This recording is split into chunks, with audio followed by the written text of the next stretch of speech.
Hello everyone, welcome to knowledge park channel. BPSC घटना चक्र series में आपका स्वागत है। हमने अभी तक एंशियंट हिस्ट्री, मॉडर्न हिस्ट्री और फिजिक्स को अभी तक कवर कर रखा है। अगर आपने इन सारे वीडियो को नहीं देखा है तो डिस्क्रिप्शन में आपको लिंक मिल जाएगा। आप उस वीडियो को देख लीजिए, जो कि बहुत यूजफुल होने वाला है 71st BPSC point of view से। और अब बीपीएससी 71st में बस कुछ ही दिन शेष हैं, तो आप इसको अभी से कवर करके रखें। और इसके बाद एक्चुअली हम वन लाइनर फॉर्म में पूरे घटना चक्र को कोशिश करेंगे कि वन लाइनर फॉर्म में हमने मॉडर्न हिस्ट्री का भी बना रखा है, उसको हम कुछ दिनों में अपलोड करना चालू कर देंगे। एंशियंट हिस्ट्री और फिजिक्स अभी आने वाला है, और जो बचे हुए सब्जेक्ट हैं उसको भी हम वन लाइनर फॉर्म में कन्वर्ट करेंगे। वन लाइनर फॉर्म में कैसे होगा? पॉइंटर फॉर्म में होगा, ताकि आपको वन लाइन में पूरा पीवाईक्यू जो घटना चक्र में दिया है वहीं से कवर हो जाए। लेकिन अभी आप पहले इस घटना चक्र को पूरा देखिए, ताकि आपको बहुत अच्छा एक रिस्पांस मिले एग्ज़ाम में।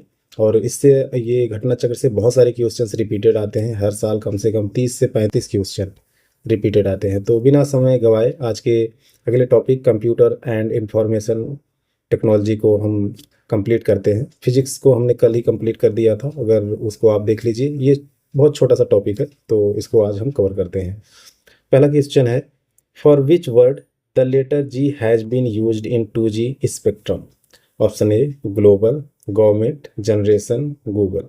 तो इसमें 2G, 3G, 4G ये सब जो है जनरेशन के लिए यूज होते हैं। 2G short for second generation, और 3G जो है third generation, 4G fourth generation. ये जो है एक टर्मोलॉजी यूज होती है जी शॉर्ट करके। तो अगले क्वेश्चन की तरफ, the quality of a printer is determined as words per inch, strike per inch, dots per inch.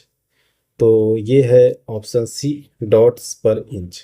तो जो इसके एक्चुअली क्वालिटी कैसे डिपेंड करती है, the quality of a printer is determined as dot per inch, DPI बोलते हैं इसे।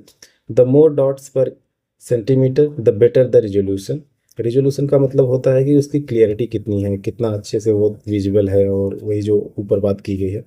Lower DPI data indicate a lower level of detail, whereas higher DPI values indicate a better level of details। तो DPI से declare होता है। Which of the following are computer language? First Cobra, Python, squirrel, Java. तो ये सभी computer के language हैं। ये लैंग्वेज कहें या चिड़ियाघर, दोनों एक ही हो गए हैं। तो कंप्यूटर के जो लैंग्वेज हैं, कोबरा, पाइथन, स्क्वायरल, जावा, ये सभी जो है लैंग्वेज हैं कंप्यूटर के। In the given option all cobra, ये सब सभी लैंग्वेज हैं, और ये अच्छे लेवल्स के। SQL as high level programming language है, इस बात का भी आप ध्यान रखेंगे। What is the full form of GPT in ChatGPT recently seen in the news? तो ये चैट जीपीटी अभी बहुत पॉपुलर एक टूल है, जो बहुत तेज़ी से आपके इंफॉर्मेशन को जनरेट करता है, लिखने के लिए यूज होता है, बहुत सारे काम के लिए यूज होता है। इसका फुल फॉर्म पूछा गया था। न्यूज़ में जो भी ऐसी चीज़ें रहती हैं उससे रिलेटेड कई बार क्वेश्चंस जो है फुल फॉर्म या फिर वो क्या है पूछ लिया जाता है। तो पहला ऑप्शन है glutamic pyruvic transaminase grid partition table, grouped pegboard test, generative pre trained transformer. तो ये चैट जीपीटी का यही जो है फुल फॉर्म है, और ये लॉन्च किया था ओपन एआई, एक कंपनी है ओपन एआई, इसके द्वारा लॉन्च किया गया था। अभी बहुत सारे आ गए हैं एआई के tools. Which one of the following is not the language of computer? तो ये है बेसिक, सी प्लस प्लस या सी, और फास्ट, फॉर ट्रेन। तो ये फास्ट जो है कंप्यूटर के लैंग्वेज नहीं है। तो आप ऊपर 4 लैंग्वेज देख लिए और 3 यहाँ पे लैंग्वेज देख लिए, तो मिला जुला करके इन्हीं से ज़्यादातर क्वेश्चन पूछे जाते हैं। विच of the following technologies will be enabled by the 5G mobile communication network? तो ये देखो 2023 में, एक्चुअली 2023 में 5G इंडिया में लॉन्च हो रहा था, इस वजह से ये क्वेश्चन पूछा गया था। तो आप करंट से थोड़ा सा अपडेट रहें टेक्नोलॉजी से रिलेटेड, ताकि आपको उससे जो रिलेटेड क्वेश्चन है वो आपको पता हो। इंटरनेट ऑफ थिंग्स, इसको आईओटी भी बोलते हैं। इस कई बार न्यूज़पेपर में ऐसे भी लिख करके आ जाता है, तो आप इस चीज़ को समझते रहें। Edge computing, network slicing. तो ये है इसमें ये भी आप एक्सेस कर सकते हैं, एज कंप्यूटिंग भी होता है, नेटवर्क स्लाइसिंग भी होता है, तो ऑप्शन ए जो है करेक्ट हो जाएगा। इसमें आप डिटेल में पढ़ सकते हैं कि ये अलग अलग चीज़ें होती क्या हैं। क्लाउड कंप्यूटिंग, आर्टिफिशियल इंटेलिजेंस, बहुत सारी चीज़ों के लिए आप 5G को यूज कर सकते हैं, तो इस वजह से ये ऑप्शन सही हो जाएगा।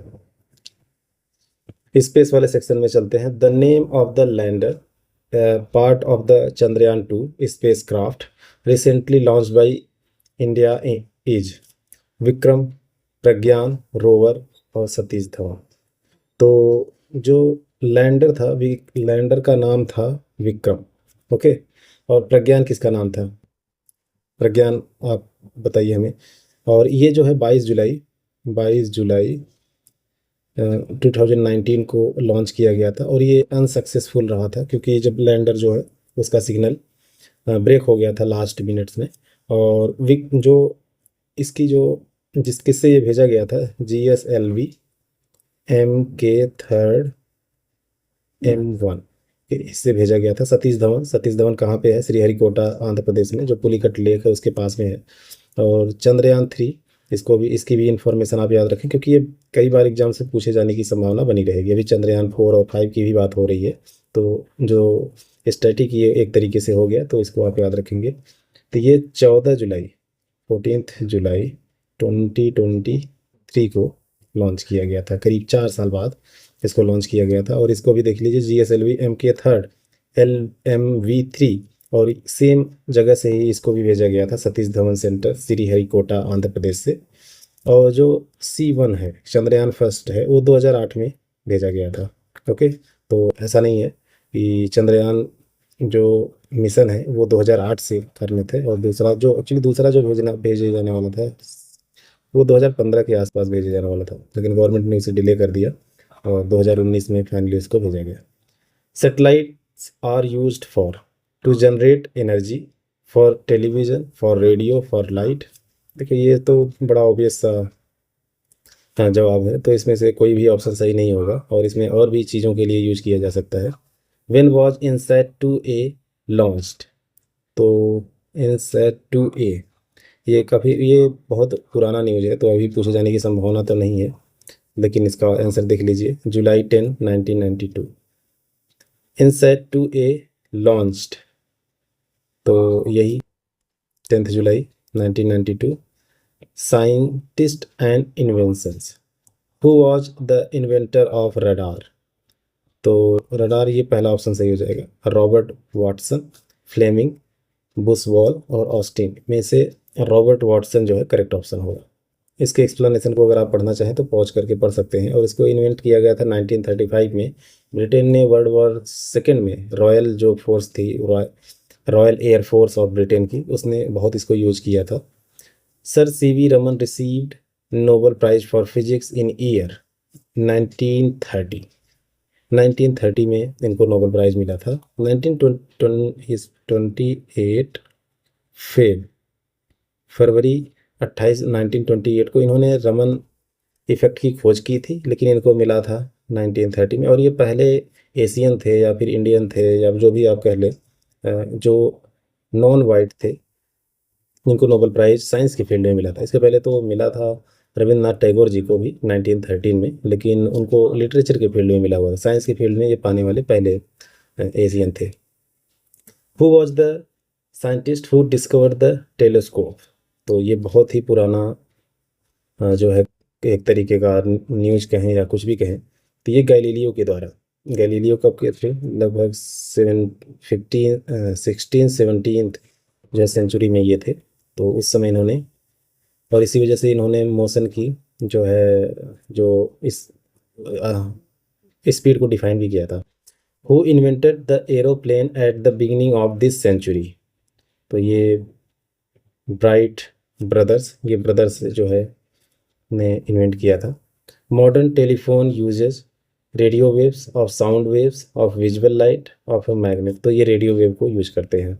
और मिसलेनियस वाले सेक्शंस में देखते हैं, कुछ क्वेश्चंस वहाँ से भी आए हुए हैं। Quartz crystals used in clocks are sodium silicate, silicon dioxide, germanium oxide या फिर titanium dioxide.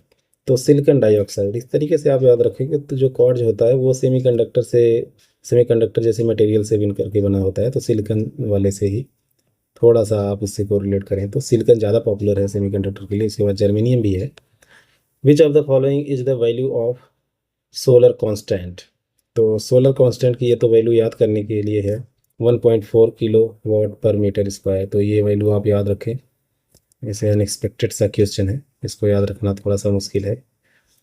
God particle is neutrino, Higgs boson, meson, positron. तो हिग्स बोसान पार्टिकल है, गॉड पार्टिकल बोला जाता है इसको। हिग्स बोसान की करीब 2012-13 में इसकी जो है खोज हुई थी। विच of the following is non contact force. Non contact force, frictional force तो कॉन्टैक्ट से ही होता है।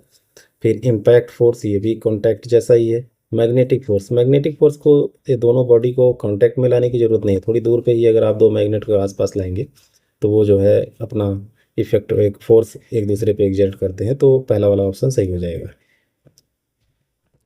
In 2012, a highly publicized God particle was discovered at the CERN European Laboratory. The scientific name of this particle is Higgs boson particle, जो हमने ऊपर देखा। The technique of chromatography is used to identify color substances, determine the structure of substances, dry distillation of coloring substances, separate the substance from a mixture। तो ये option D वाला सही होगा, separate the substances from a mixture. और option, फिर अगला question, which of the following photoelectric device is most suitable for digital application. तो ये है photodiode, photovoltaic cell and photoemitter. तो ये फोटो वोल्टाइक सेल जो है ज़्यादा, आप इसके नाम से भी देख सकते हैं, थोड़ा सा रिलेट करेंगे तो आपको पता लग जाएगा। फोटो इलेक्ट्रिक इफेक्ट आपको पता होगा कि जब एक डिफिनेट इंटेंसिटी की या फिर फ्रिक्वेंसी की लाइट डाली जाती है किसी सरफेस पे, तो इसके इलेक्ट्रॉन्स बाहर निकल आते हैं। इसी प्रोसेस को फोटो इलेक्ट्रिक इफेक्ट कहा जाता है। Which of the following statement is false regarding LED. LED का आप फुल फॉर्म भी देख लीजिए, लाइट इमिटिंग डायोड। और रडार, सोनार, फिर लेजर, ये सब जो 3-4 वर्ड हैं, इन सब का आप फुल फॉर्म आपको पता होना चाहिए क्योंकि कई बार यहीं से क्वेश्चन पूछ लिए जाते हैं। तो ये तो कहना मुश्किल होगा कि कौन सा क्वेश्चन होगा एग्जाम में, लेकिन क्वेश्चन यहीं से कहीं से बन के आते हैं। तो अगर आप ऐसा वो क्वेश्चन नहीं करके आते हैं तो आप क्राइम करके आते हैं एक तरीके से। First option, LED light sources consume less energy. Second, LEDs last longer than light bulbs. फिर थर्ड ऑप्शन है, LEDs are mercury which is harmful to humans. तो ये फॉल्स स्टेटमेंट पूछा है एक्चुअली, तो फॉल्स स्टेटमेंट्स में यही सी वाला ऑप्शन करेक्ट हो जाएगा। विच of the following photoelectric device is most suitable for digital applications. तो डिजिटल एप्लीकेशंस के लिए फोटो वोल्टेक सेल जो ऊपर दिया हुआ था वही क्वेश्चन फिर से रिपीट कर दिया गया है। Which of the following is a green house gas. Green house gas, which of the following, carbon dioxide भी है, ओजोन भी है, मेथेन भी है, क्लोरोफ्लोरोकार्बन भी है। तो सारे ऑप्शन सही हैं, तो ऑप्शन इस वजह से ई सही हो जाएगा। ऑक्सीजन नहीं है, कई बार ऑक्सीजन को ऑप्शन दे देते हैं। Which one of the following metals is used as semiconductor in transistors. तो ये है कॉपर, जर्मेनियम, ग्रेफाइट, सिल्वर। तो ये सिलिकॉन या जर्मेनियम ऑप्शन दिया हो तो वही सेमी कंडक्टर जो है बनाए जाते हैं।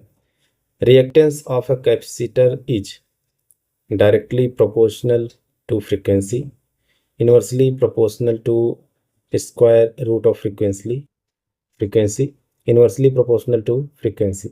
तो ये तो थोड़ा सा क्वेश्चन कैपेसिटर और जो है रिएक्टेंस, उसके जब फार्मूले को आप देखेंगे, एक्सी इक्वल टू 1/ओमेगा सी, तो एक्सी प्रोपोर्शनल टू 1/c। तो ये वाला अगर फार्मूला आपको पता होगा तो इसका कोई शॉर्ट ट्रिक नहीं है, इसको अगर आप जानते होंगे तभी कर पाएंगे। तो ये थोड़ा सा टफ क्वेश्चन होगा क्योंकि ये थोड़ा सा डीप क्वेश्चन था। ऐसे एक्सप्रेशन को जो लोग फिजिक्स स्पेशली पढ़ते हैं वही पढ़ते हैं। When was the first Indian satellite Aryabhata launched. तो ये 10 जुलाई 1992, 19 अप्रैल 1975, 1 नवंबर 1966 एंड 2 दिसंबर 1975।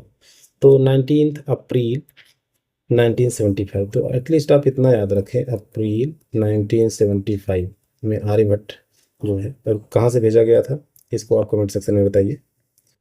शायद रसिया से भेजा गया था।